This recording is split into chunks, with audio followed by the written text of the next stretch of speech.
Los siguientes relatos fueron grabados el 11 de enero del año 2024. Necesito un sacerdote. El rostro del abuelo Simón, muerto hacía 4 años, miraba inexpresivo la terrible escena que se desarrollaba frente a él. Atrapado para siempre en ese retrato al óleo, el abuelo parecía no escuchar los sonidos ahogados que provenían del lecho donde su único nieto, Amílcar, se debatía en una agonía que lo tenía a las puertas de la muerte. Perpetua, la esposa del enfermo, solo podía refrescar su frente febril con compresas empapadas en agua fría. En una esquina de la habitación, Alberto, el primogénito de la pareja, sabía en su interior que todo esfuerzo por salvar a su padre sería inútil. Afuera, una lluvia pertinaz golpeaba con insistencia los cristales, con un ritmo que arreciaba por momentos. Allá a lo lejos se presentía la presencia inmutable de los cerros que rodeaban esa ranchería olvidada en medio de la sierra de Chiapas, a donde ni siquiera la luz eléctrica había llegado. ¿Se va a morir? Mariana, la hermana pequeña de Alberto, se arrodilló junto a éste, mirándolo con sus enormes ojos negros, ojos de revolución, como los había calificado el ahora difunto abuelo Simón. Alberto asintió, abrazó a la niña y se unieron en una plegaria silenciosa que no sería escuchada. Los labios resecos del enfermo se abrieron y un murmullo escapó de ellos. Perpetua se inclinó hacia su marido para tratar de escuchar sus palabras. Necesito un sacerdote, susurró Amílcar y la voz le salió en una especie de graznido. Perpetua asintió. Tranquilo, ya viene el señor cura, mintió para no agitar al enfermo. Después la mujer miró a sus hijos. Todo el dolor que sentía se reflejó en sus ojos, que brillaron a la luz de las velas. Alberto captó la desesperación de esa mirada.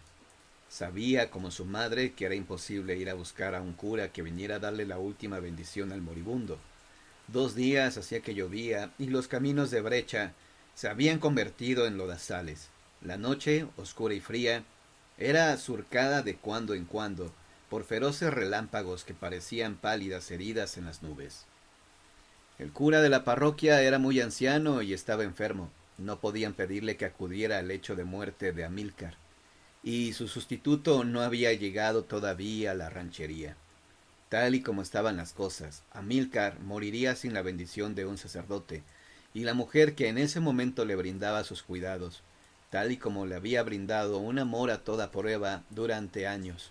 Pensaba en lo injusto que era que su marido, que nunca le había hecho mal a nadie, que había trabajado como un burro como leñador toda su vida por unos cuantos pesos, y que ahora yacía en una cama con el cuerpo roto por una mala caída en el espiladero del diablo, fuera a irse derechito al infierno, a ser torturado por llamas perpetuas, como su nombre. Ningún cura va a venir, susurró Mariana, haciéndose eco de la preocupación de su hermano y de su madre. Nadie le ha avisado, y además el padre Pancho está casi tan malo como papá. Alberto le apretó la mano, haciéndole señas de que se callara. En ese momento, 3 golpes secos se escucharon en la puerta de madera carcomida, imponiéndose por encima del golpeteo de la lluvia. Perpetua y Alberto se miraron. ¿Quién podría ser a esta maldita hora? El muchacho se levantó y fue a abrir. Un relámpago repentino iluminó la figura de un hombre que traía una larga capa y un viejo sombrero. Portaba un pequeño maletín y estaba empapado hasta los huesos. ¿Aquí es la casa de Amílcar López? Preguntó a recién llegado. Sí, respondió Alberto. Soy el padre Efrén de San Cristóbal. Me han dicho que aquí urge la presencia de un sacerdote, porque hay un moribundo. La respuesta fue un estertor que provenía del lecho de muerte de Amílcar. El enfermo se agitó entre las raídas sábanas. El fin estaba cerca. Sin tiempo para indagar, Alberto franqueó el paso al sacerdote y Perpetua se apresuró a quitarle la capa y a darle un paño para que se secara. El padre Efrén se acercó a la cama del enfermo y tomó con su mano la de Amílcar, que temblaba. Tranquilo, hijo, le dijo con una voz suave y cargada de compasión. Pronto estarás sentado a la derecha del Señor, y tus sufrimientos habrán terminado. El moribundo se calmó mientras el sacerdote le untaba los santos óleos en la frente, la boca, las manos y los pies, murmurando la oración de los difuntos. Cuando terminó, Amílcar abrió los ojos y los fijó en su familia, que lo observaba desde el rincón. Alargó con esfuerzo una mano hacia ellos y la vida se escapó de su cuerpo. «El Señor se lo ha llevado», anunció el padre Efrén, cerrando suavemente con su mano derecha los ojos vacíos del difunto. Después su esposa y sus hijos lo cubrieron con una manta y se prepararon para velarlo hasta el día siguiente. «Padre», dijo Alberto cuando ya el ministro de Dios se preparaba para irse, «dígame por favor, ¿cómo supo que necesitábamos un sacerdote?» El padre Efrén señaló hacia el retrato del abuelo Simón. «Fue él», contestó, «el anciano del retrato. Entró ayer a mi parroquia y me dijo que en esta ranchería necesitaban urgentemente la presencia de un cura para darle los santos óleos a su hijo».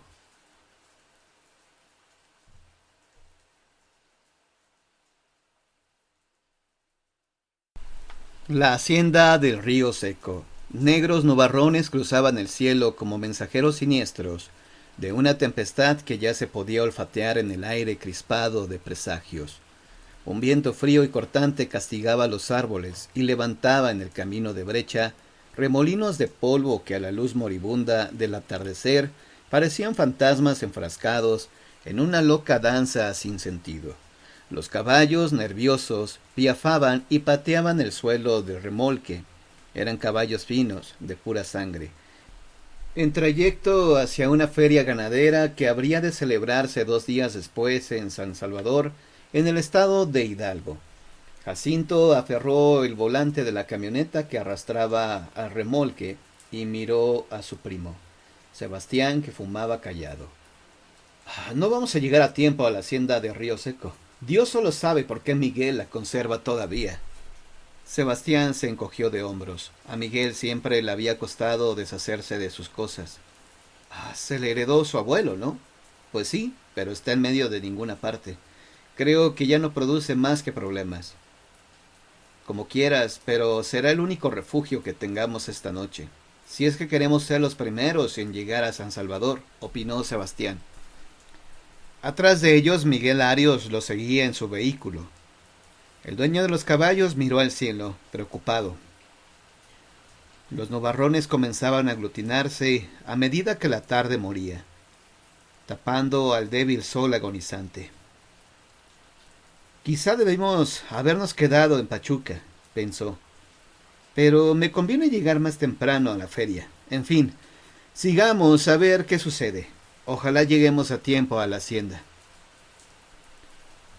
La lluvia se desató con furia y de repente, pronto, la brecha no fue más que un revoltijo de lodo. Con trabajos lograron llegar ante uno de los muchos afluentes que alimentan al río Pánuco. A la última luz de la tarde, el agua se veía revuelta y muy crecida.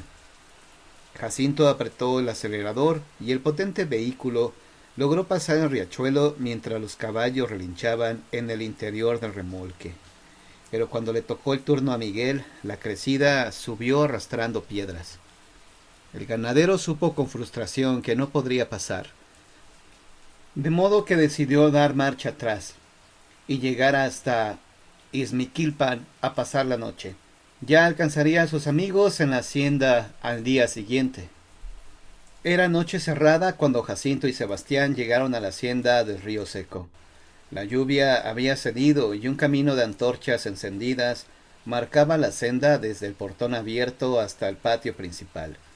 Se detuvieron aliviados. La puerta de la casa se abrió para dar paso a una mujer que andaría en los 60 años y que portaba un candelabro de 8 velas. Vestía una falda larga y se tapaba con un rebozo. «Mala noche para andar por aquí, jóvenes», les dijo la anciana. «Allá quedan los establos. Lleven a los animales y luego vengan para que les dé algo de comer». Agradecidos, los primos abrieron las puertas del remolque e hicieron descender a los 2 caballos, ahora tranquilos.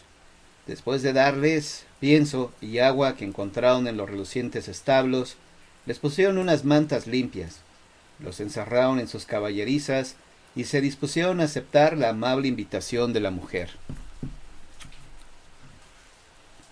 Esta ya tenía la mesa puesta. Grandes trozos de pan caliente, recién horneado, acompañaban a un blanco queso. Había una botella de vino abierta y de la cocina salía el aroma de un asado. Allá está el baño, si quieren lavarse.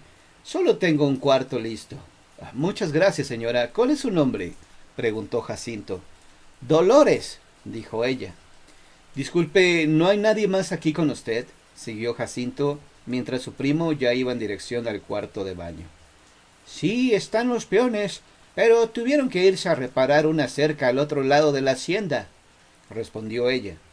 Han de haber acampado por allá para pasar la noche. Pero no se preocupe, joven, ya estaba yo preparada para recibirlos. ¿Don Miguel no pudo llegar? No, el río creció mucho y no pudo pasar. La mujer asintió y enfiló hacia la cocina. Jacinto se reunió con Sebastián, que estaba más callado que de costumbre. ¿Y a ti qué te pasa? Quiso saber Jacinto. No sé. Aquí hay algo raro, respondió Sebastián, secándose la cara con una toalla rasposa. ¿Cómo qué? No sé. Como Sebastián no ofreció más explicaciones, Jacinto se lavó y pronto ambos estaban sentados a la mesa, dando cuenta de las viandas y de una riquísima pierna de cerdo que Dolores les había preparado.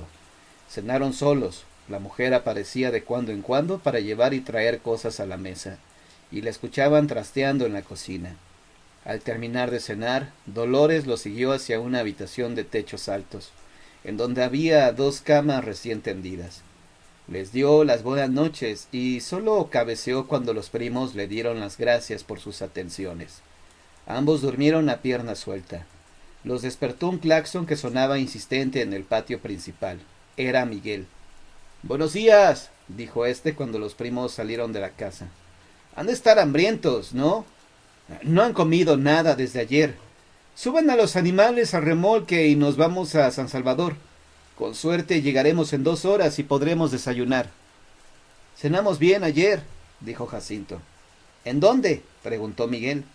Pues, ¿dónde va a ser? Aquí. La señora Dolores ya nos estaba esperando, amigo. Gracias por avisarle. ¿De qué me estás hablando? El rostro de Miguel se había puesto pálido. Jacinto le contó lo que había ocurrido la noche anterior, la sabrosa cena que Dolores les había preparado, el pienso y el agua que habían encontrado en los establos, listos para los caballos. Miguel escuchaba con la cabeza baja y esa extraña palidez que le había acometido. A ver, vamos a los establos, dijo. Al llegar encontraron a Sebastián mirando a su alrededor. Los establos relucientes del día anterior se veían ahora llenos de polvo y desordenados. Las mantas limpias con las que habían cubierto a los caballos estaban rotas y raídas. Pero no entiendo, dijo Jacinto. Ayer esto estaba impecable y ahora parece... Abandonado, completó Sebastián. Te dije que aquí había algo muy raro. Ambos miraron a Miguel, quien sin decir nada echó a andar hacia la casa principal. Lo siguieron sintiéndose cada vez más sorprendidos. En la casona los muebles estaban cubiertos con sábanas polvosas, amarillas por el tiempo. No habían reparado en ello esa mañana, pero la noche anterior no estaban así. Miguel los llamó desde la cocina. Los primos acudieron y se detuvieron en el colmo del asombro al ver que el lugar estaba abandonado y con señales de no haber sido utilizado hacía años, como el resto de la hacienda. Jacinto, o me quieres ver la cara, o es cierto lo que dicen de este lugar, dijo Miguel por fin. ¿A qué te refieres? A que este sitio está abandonado desde hace mucho tiempo, amigo, refirió el ganadero. Y dicen que Dolores, el ama de llaves que vivió aquí desde niña en la época de mis abuelos, cree que esto sigue como en sus buenos tiempos. ¿Quieres decir que mintió cuando nos dijo que había peones? No, para ella los hay, aunque ya no existan. Pero Dolores está muerta hace más de 10 años. Es el único hogar que conoció y no puede separarse de él. Así que se parece y recibe a los que llegan. No es que yo no haya querido vender la hacienda, es que la gente piensa que está embrujada y nadie la quiere comprar. Nunca lo creí, Pero ahora sé que lo que cuentan es cierto. Jacinto y Sebastián se miraron, sin saber qué decir. Aún hoy, cuando cuentan esta historia, siempre jurando que es verdad, sienten un escalofrío recorrer su cuerpo, porque aquella noche fueron atendidos por un fantasma.